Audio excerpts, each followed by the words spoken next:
In this video, I'll be giving you guys my Western Conference standings predictions for the upcoming NBA season.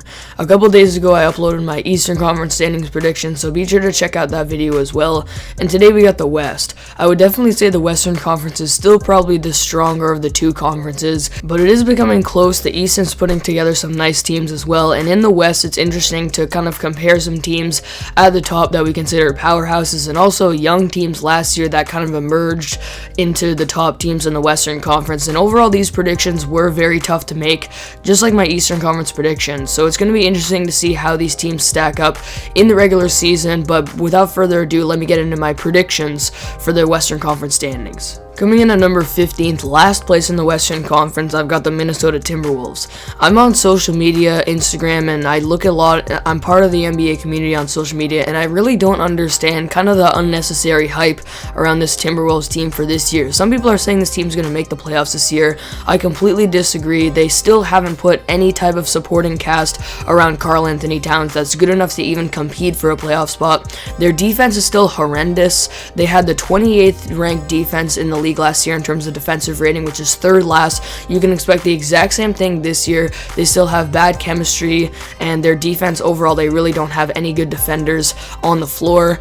And overall, this team is still a mess, and I don't see how they're going to compete for a playoff spot this year. I really do feel for Karl-Anthony Towns. I mean, this dude is putting together historic offensive seasons for a center, but he just can't get any type of good supporting cast around him. And the Timberwolves, in my opinion, this year are still going to be bringing up the rear in the West. 14th, I've got the Sacremento Kings, and the Kings are actually moving in the right direction as a franchise. They're still rebuilding and putting together kind of a nice little young core here. A guy like De'Aaron Fox, who in my opinion is a top 25 player in the league. I mean, this dude is very underrated, an elite scorer at times, very good playmaker and pretty good defensively, and also complementing him with guys like Tyrese Halliburton. They drafted a defensive stud in Davion Mitchell, who can also shoot the three, a guy like Marvin Bagley, who's starting to emerge in the NBA, and they re-signed another underrated player in Richaun Holmes. But they still are moving in that selling direction of a team. They're definitely not ready to contend yet. They don't have that other star alongside De'Aaron Fox, and their defense is still not at a point where they can contend for a playoff spot.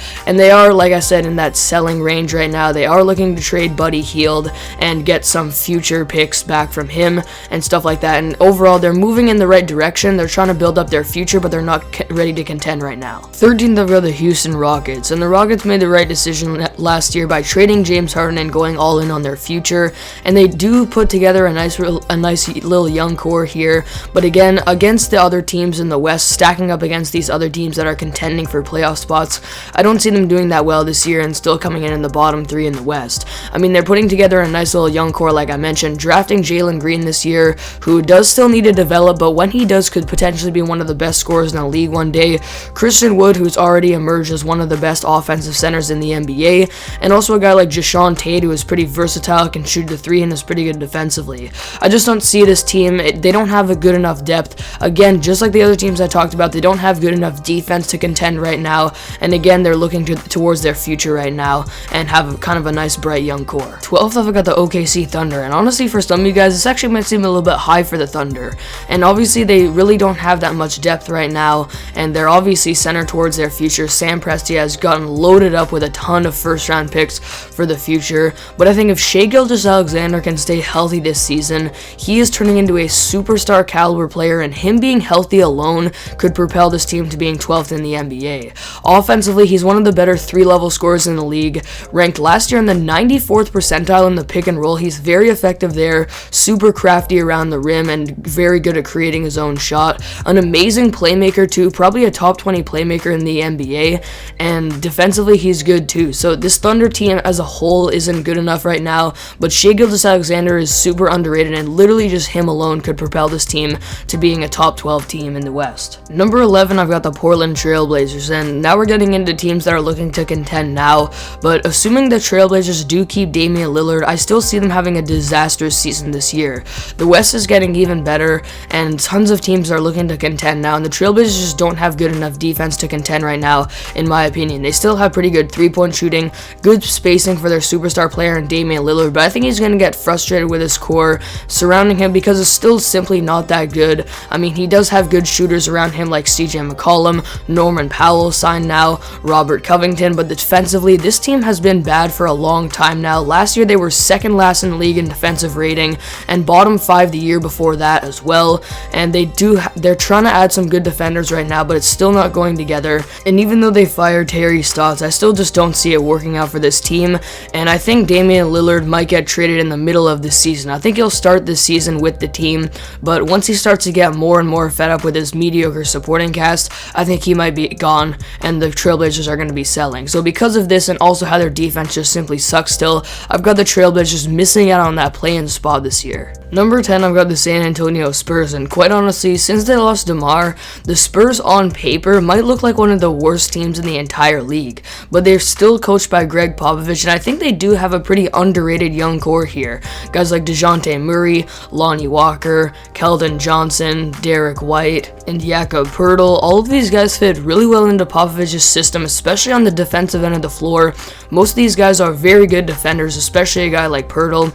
Guys like DeJounte Murray are complete clamp gods on the perimeter, and Lonnie Walker, Keldon Johnson, Derek White, these guys are pretty versatile defensively, and I can honestly see this team being a top 10 defensive team this season. And offensively, obviously they don't have that much firepower and don't really have a go-to guy at all so far with the way that their team is right now, but literally just under the pure coaching and Greg Popovich still being one of the best coaches in the NBA, I can see this team meshing together and putting together a pretty underrated season. So I still have them squeaking into that play-in tournament. I'm not going to doubt Greg Popovich yet. 9th, I've got the Memphis Grizzlies, and offensively for this team, they're still going to be led by Ja Morant, his amazing crafty scoring at the rim along with his great playmaking. If he improves his shooting, he's going to be probably an all-star this season, but for this team, I really didn't understand the Jonas Valanciunas trade. I just don't see how it made sense for their team, specifically spacing-wise, getting Steven Adams and Eric Bledsoe back, but defensively, this team was a top 5 team in the NBA last year, and you can expect this again. They have some pretty good defenders, adding now Eric Bledsoe, who's a pretty good perimeter defender, a great defensive anchor at times in Jaren Jackson Jr., a versatile defender in Brandon Clark, and overall this defense fits pretty well together, and I expect good things from them again this season. I just don't think offensively and with some of the other attributes of the game, they don't have enough firepower and star power to be a top 8 team in the West yet. Number 8, I've got the New Orleans Pelicans, and I know this seems high for the Pelicans, but I'm legitimately going to go out and say it right now that I think Zion is going to have an MVP type of season this year. Last year putting up 27 points on 62% shooting, and this year he now has better spacing. I know the Pelicans didn't have a good overall offseason, losing a guy like Lonzo Ball, but they got rid of their 2 biggest paint cloggers in Eric Bledsoe and Steven Adams and brought in a guy that can sometimes shoot the 3 in Jonas Valanciunas, and a very good consistent 3-point shooter in Devontae Graham. So now Zion's not only going to have more room to operate, but also a younger head coach in Willie Green. And ever since Zion proved last year he can stay fully healthy, he's probably going to get a few more minutes per game and shots per game this season with better spacing, meaning that I think definitely he's going to have an MVP caliber season.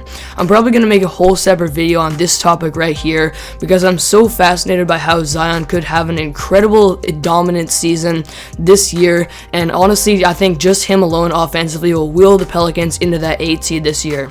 Defensively, they're still not good, and obviously they don't have that much depth, and other than Zion and Brandon Ingram, there's not another guy that can go there and get them a bucket when they need it, but Zion alone is MVP caliber season, I think will will them into that playoff spot. Number 7, I've got the LA Clippers, and we know that Paul George proved last season in the playoffs that he can be the number 1 guy for this team, and they have a lot of great role players too that are pretty good defensively and can shoot the 3 pretty well, space the floor, and provide a lot offensively. Guys that stand out are guys like Nicholas Batum, Marcus Morris, Reggie Jackson, Terrence Mann, who emerged in the playoffs last season, and even still Patrick Beverley being a defensive clamp god on that end of the floor. So this team depth-wise is pretty good. They're just really going to miss Kawhi this season. I mean, he's still obviously one of the better scorers and one of the more efficient scorers with that dominance in the league. Obviously last season having an historic playoffs up to the point where he got injured, and unfortunately he's probably going to miss all of this season.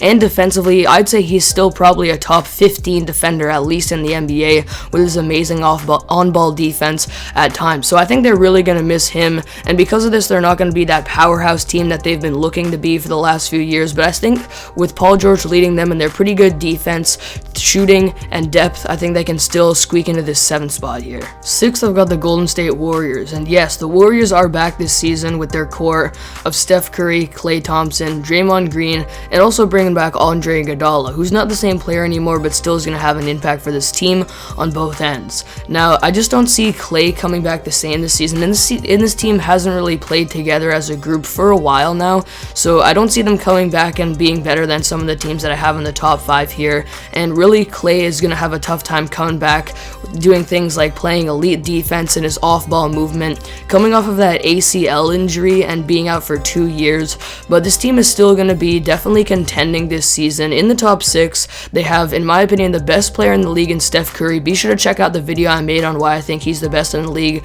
right now.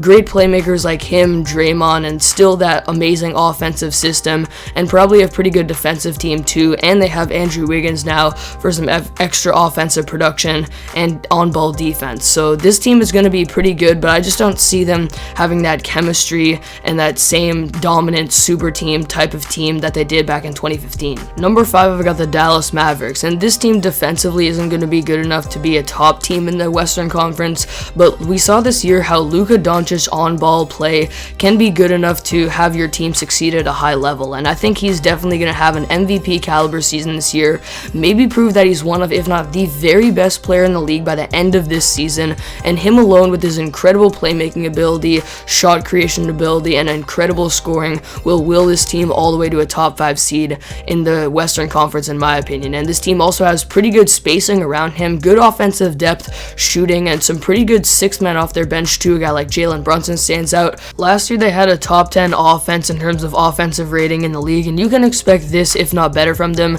this season. And Luka's MVP caliber season, which I'm predicting right now, is definitely going to be good enough to have this team be a top 5 seed, in my opinion. 4th, I've got the Denver Nuggets, and offensively I can see this team easily being a top 5 offensive team this season. Their centerpiece in Nikola Jokic, who is one of, if not the very best offensive player in the league right now, with his amazing, unique scoring ability and playmaking, along with a guy like Michael Porter Jr., who's emerging as one of the better scorers in the league right now. Insane efficiency last year from MPJ and almost 20 points per game, and when he gets more opportunities this season, he's going to excel there as well. And Jamal Murray coming back, who can take over games with his scoring ability at times as well. Offensively, they also have very good depth off of their bench, but this team just isn't good defensively enough yet. Probably an under-average defensive team, and if they want to be the best team in the West in the regular season, I think they definitely need to add an elite perimeter defender and definitely an elite interior defender. Their interior defense right now is probably one of the worst in the NBA, so they definitely need to improve their defense just personnel-wise if they want to be contending for that top spot in the West. Number 3, I've got the Utah Jazz, and record-wise, I'm pretty much expecting the exact same thing we got from the Jazz last year.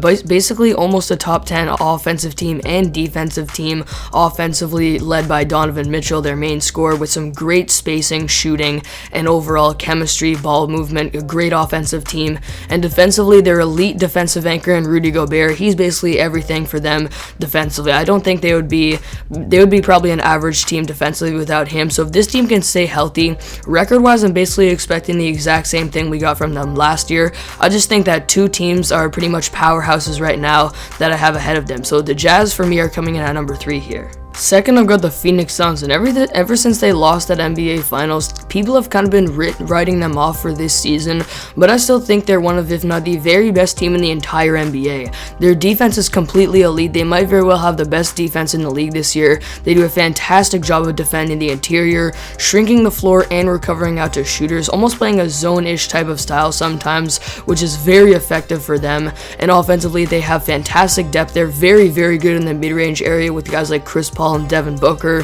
who both of them, in my opinion, are going to have fantastic seasons as well. Chris Paul is still going to be one of the best playmakers in the league, despite being 37 years old. In my opinion, I still think that aspect of his game will pretty much never go away. Booker will be dominant when it comes to scoring, and this team has great shooting surrounding them and great interior scoring, and DeAndre Ayton also might have an all-star caliber year this season. So despite the Suns maybe having what some people thought as a fluke of a year, I actually think they're going to improve off of what they they did last season, and at least finish second in the Western Conference. And number 1, I've got the Lakers. If LeBron and AD could stay healthy, this team already would have been the favorite. Then they go out and make the Russell Westbrook trade, which personally, I think this made no sense at all for their team, especially giving up one of their better shooters in Kentavious Caldwell-Pope. It's so blatantly obvious that the main flaw of this Lakers team is their spacing and shooting, and then they go out and get Carmelo Anthony, Kendrick Nunn, Malik Monk, Kent Bazemore, Trevor Ariza, and so many more shooters that I'm not even remembering, and all of these guys are pretty much above average 3-point shooters statistically. So the Lakers pretty much have no weaknesses now. Defensively, they're still going to be one of the best teams in the NBA if AD can stay healthy this year.